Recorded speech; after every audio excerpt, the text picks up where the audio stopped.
everyone. Thank you for joining me again. My name is Carlos. Today we're going to be reviewing a chest session and some new PRs. This is really exciting stuff. This is a concept that hasn't really been diffused too extensively among gym culture. Obviously, pros know all about it. People who compete, especially at the top levels, know all about what a PR is. So what is a PR? It's a personal record. When you keep track of your lifts, when you're logging continually your workout sessions from week to week, you train in a certain manner that permits you to overload on certain compound exercises or any exercise that you would want to progress on a weekly basis. Obviously, you reach a point where you hit limits, you hit walls. Strength does not increase linearly forever, or else people would have unlimited strength. There are plateaus, there are walls, and there are even setbacks. You can peak, you can reach a peak level of strength, and then regress from there for a period of time. And this is why PRs are so cherished when you do achieve them. All-time best lifts. This is very exciting for us who lift and who track our progress and who want to make progress. Now, since I have been so deep into this training system for the last few years, and not only this system, but basically just bodybuilding and into the extremes of how the professionals do it, I come into contact every once in a while with gym bro, gym rat culture, and I am astounded, absolutely blown away by the mediocrity and just the lack of knowledge and the supposition that people who go to the gym, leisure lifters by and large, know what the hell they're doing and have a capacity to critique and criticize others that are trying to achieve their best and the most excellent bodies. So let's get into this. The PR session for today, we're building up the Smith incline. I choose certain exercises to build on. In this session, we did the Smith incline and weighted dips. These are the two principal exercises where we are trying to progress. On the Smith machine, we're building up from 225 to 245 to 265 and beyond to eventually hit 315. My goal is to do 6 to 8 reps with 315. Now that is an intermediate goal. I hope it is not my final stage. Now this is an overwhelming weight for me. I cannot even budge 315, let alone think about doing reps. Yet when I started these progressions, 225 was the biggest challenge of my life. I barely got 2 reps, and I know that sounds pathetic to you guys out there who can do 4 and 5 plates, but some of us just aren't that strong on certain exercises. So I finally built up my 225 to the 5 and 6 rep range, eventually getting it up to 9 reps, and then I graduated to 245. To make a long story short, the whole progression has been increasing. In this particular session, we managed to get 12 reps, which was a 3 rep increase from my 9 reps on the 225. So that was just very exciting. It also came out very easily, very smoothly, and I just can't wait to do it again. But next try will be on the 245s. So this is like the way of building the PRs. Week after week, you go in, you do basically the same exercise, your chosen exercise that you want to get good at, be it the squat, the deadlift, back row, whatever it may be, but you choose that exercise and you stick with it for months and months and months, and you build out these different parameters. One is an absolute weight parameter, the other is a lower weight rep parameter, and the other is a working weight where you really want to, basically that is your competent weight that you want to work with. It's not the extreme high end, it's not the low weight high rep end. It's your mid-range where you really want to work it at. So that's the objective of tracking your lifts. You don't just track them to track. You track them so you can build on the previous workout. So I come home after the session, I record all the lifts. I take them out from the videos, and I log my weights, my reps, and then I plan out my next session. What is the goal for the next session? So, well, is it going to be 13 reps on 225? And I say, well, probably not. Let's try to do a PR with the 245s that I'm stuck on 6 reps since I was so strong on 225. And so I build this like building a house with a blueprint. I have a clear blueprint, which is my logbook, and that logbook serves the purpose of building future sessions. So everything is very planned out. I go into the gym with a very, very clear goal in mind of what I want to do. Compare that to typical gym rat, gym bro culture. Hey bro, see you at the gym. What are we going to train today? Well, we'll do chest and arms, or leg and calves, or whatever. And you go in there and say, where do you want to start? Oh, let's go over here and do the leg extension. Yeah, and then you go and do another exercise. And that's fine. But it's a bit aimless in the sense that, okay, we're going to go and train legs. Oh, yeah, okay, we need to get 6 reps on the 3 plates, bro. Six reps. Last week we did 5. We got to get the 6 reps with the 3 plates. You very rarely see that type of goal-oriented workout with people who go and just leisure lift. It's very rare. So progress is hit and miss. How do you feel that day? Well, you put in more effort. Okay, great. Effort, very, very subjective. Any numbers you got there? Any objective, real numbers? You did more than last time? No, I trained really intensely. And see, they confuse intensity for effort. Great effort, sure, that can bring in a certain level of intensity. But when you're talking about intensity in the scientific sense in the weightlifting world, you're talking about weight, mechanical tension, the load. The load is the intensity. Is the load increasing? Probably not, because I see these fellows, and I was one of them, that for years basically just go to the gym, do the same exercises, doing some cable push downs, doing some chest flies, doing some bench press with the same weight always, very rarely going up. Because once you hit a plateau and you're as strong as you're going to get for your level, to go to the next level requires specific training. Most people have never gone or undergone specific strength training with a coach. That is a more specialized thing. Or powerlifting. That takes a system. Instead of just going to the gym, paying your membership to 24/7 or LA Fitness or whatever anytime, and you go and lift weights. You go and work out. To achieve a higher level, you need to build into a system, a strength training system. Perhaps you don't need a coach, but you do need instruction, and you do need to follow the program of absolute 1 rep max, percentages, low reps, and progressive overload week after week, and tracking the lifts for 12 to 16 weeks. Have you done that? Do you know what that's about? I strongly advise you, if you want to progress, if you truly want to get better at bodybuilding, to take a significant period of time and do strength training as if you were training for a real sport to make money at, or powerlifting, even better, and mix these things up. You don't need to do one to the complete exclusion of the other. You can do a little bit of both. Now, if you are serious about strength training, you need to adhere to the program. You can't be doing your own thing the whole time. You have to be training under the program, be it 5x5, 5-3-1, whatever system that you're going to get into with the strength training or powerlifting. You have to stick with it for a significant period of time. That also has to be coupled with proper nutrition, usually in the form of a calorie surplus. And you have to understand how to count calories. Yes, you got to count calories. Most people don't. Most people don't know how to count their macros. You ask somebody who's been training for years, what do you eat? I eat healthy. I eat healthy. What do you snack on? I snack on nuts and almonds, pure fat. They're probably 23% body fat as it is, adding more fat into their system. But these are healthy fats. If you're above a certain body fat, all those fats are unhealthy. They're unhealthy. They can be like the elixir from the gods.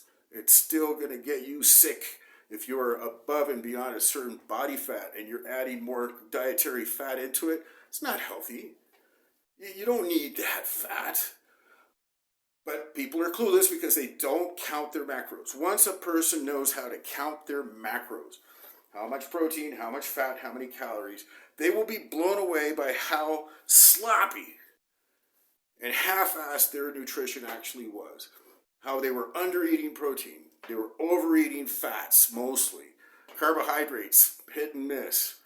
And, even if they were, going to the grocery and buying whole foods and just cooking their everything, if you are not counting your calories and macros, you're still clueless.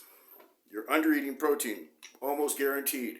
You're overeating fats, almost guaranteed. So once a person knows how to count, uses an app, and keeps track for a period of time, and realizes how off they actually were, because I got into this with my mother. Hi, Mom, if you see me out there.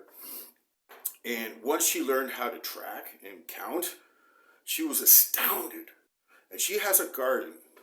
She cooks from her own garden.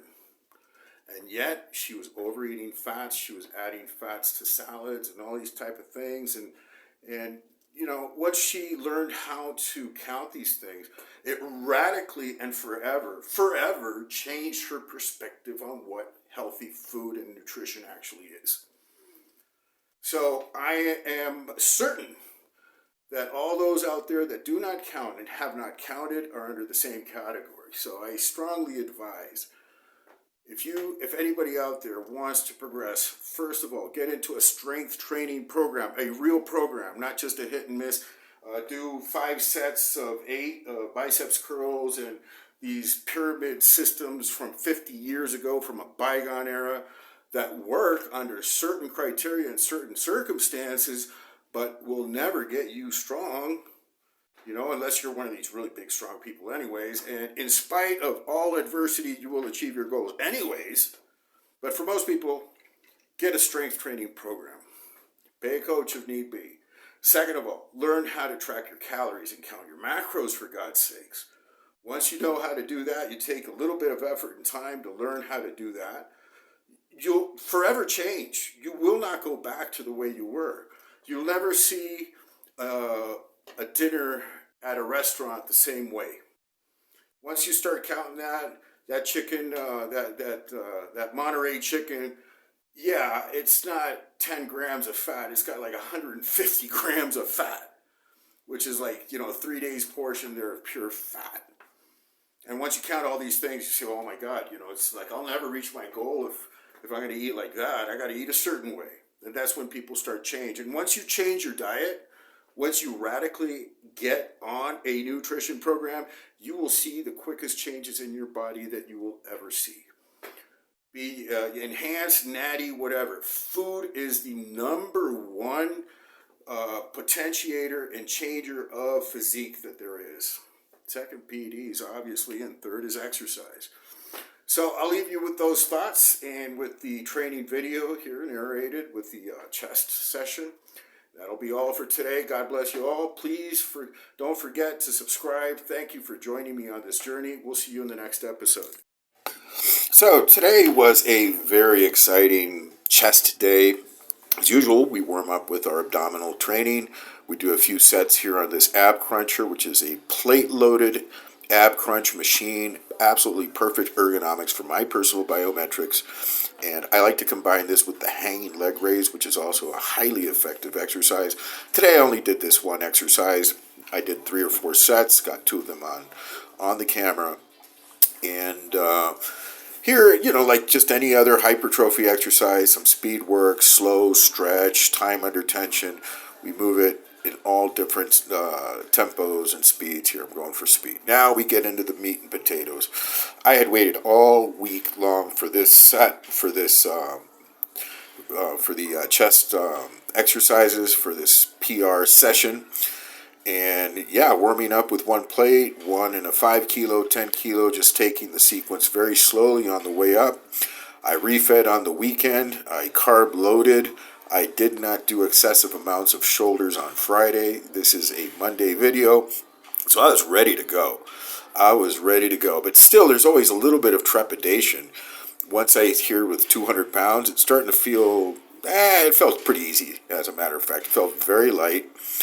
And when I put on the 200, which is usually a stepping stone on the way up, it felt so easy. I said, I'm going to get a PR with the 100 kilos, with the 225s. And that's what I did.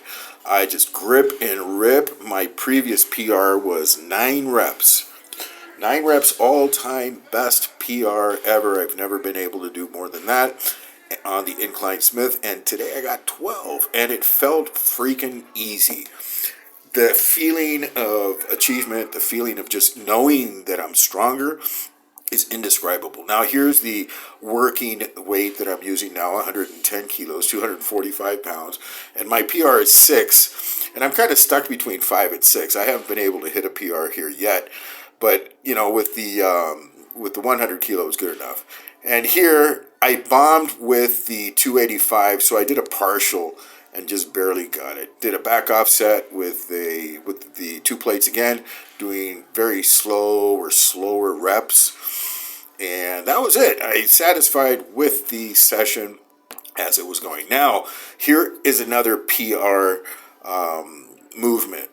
Doing these weighted dips. I was doing these assisted when I started out and finished off with body weight for 8 to 9 reps. And here we're up to 35 pounds on the added weight on the body. And here we go up to 45 pounds, which is probably the heaviest I've ever done in my life. Like, I have done these in the past. I have not done these in like a decade.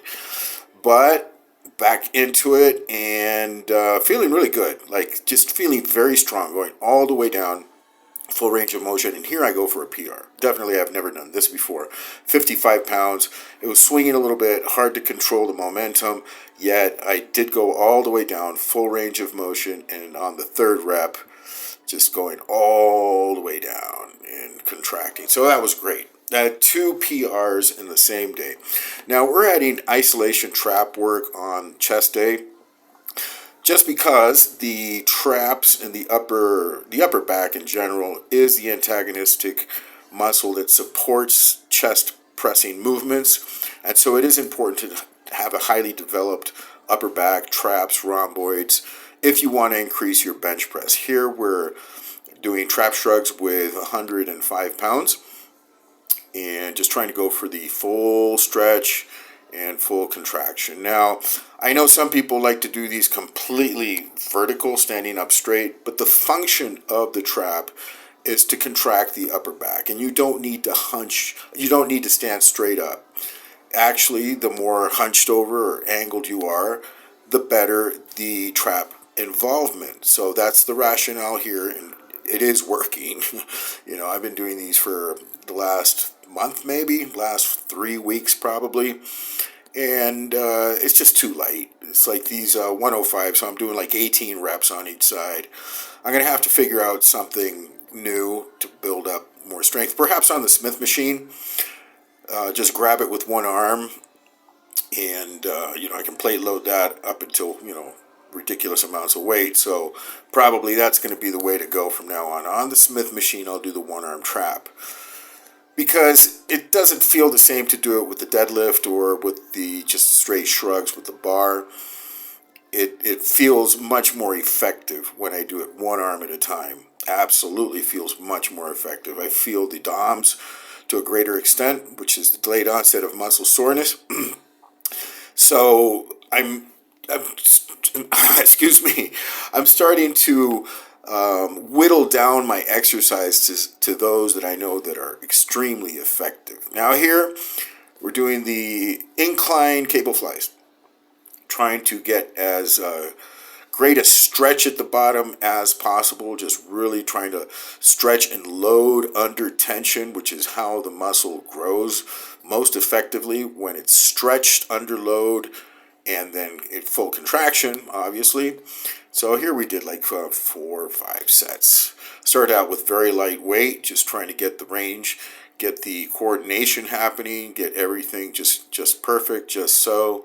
Starting off with very lightweight, like 10 pounds on each side. Now, Yes, 10 pounds. It's nothing. But like this particular cable provides significant resistance. It feels like 3 times as much, really. I mean, you put 40 pounds on this and you can barely do a 2-arm curl where you could, I do 125-pound Z-bar curls. So there's certain cables that are like easy, and some cables are very, very tight for some reason. It's not really an accurate reading. In any case, what we're going for here is stretch, angle, and time under tension, lots of volume, high reps. This is not an exercise that's conducive to massive weight load, so obviously you work on other aspects such as technique, form, contraction, and stretch. So here it's all about the stretch. And that was it for today. Some very basic exercises. Really excited about the way these PRs are going. Can't wait until next week. I don't know what I'm going to do. I'm probably going to really try to focus on hitting the PR with the 245 pounds and 265 pounds, which I am at 2 reps. Anyways, that'll be all for today. Thank you for joining me on this journey. Don't forget to like, share, post notifications, subscribe to the channel. God bless everybody out there, and we'll see you in the next video.